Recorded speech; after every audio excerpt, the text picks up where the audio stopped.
Timing mark tayo ng Chevrolet Spark 1.0.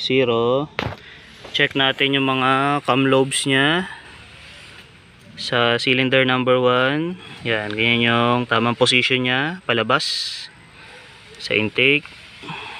Palabas siya rin, nakatutok. Exhaust.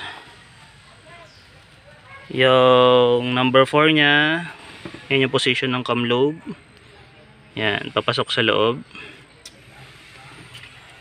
Yung importanteng ma-check up natin yung timing mark ng camshaft.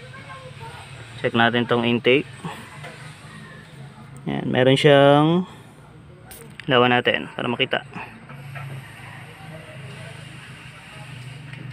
Yan. Meron siyang tanda dito, no? May timing mark siya dyan. Kita ba? Yan, timing mark nya doon sa may kulay, no? Yan. Tapos sa kabila, sa exhaust, yan, and then meron siyang timing mark. Yan. Yan, di ba? Katutok sila. Ito yung intake natin, ito yung exhaust, yung crankshaft natin, check naman natin sa position. Yung timing niya sa ibabaw, yan. May tutok yan, yung arrow na yon. Yan yung timing niya sa ibabaw. Then sa baba, yan, may kulay yan, ayan, kulay yan, kulay dilaw, di ba? Sa kadena,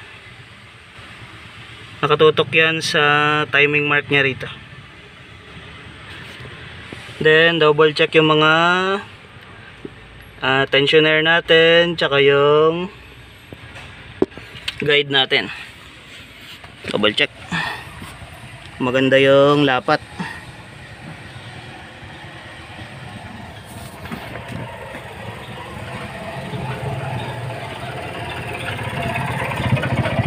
Yo.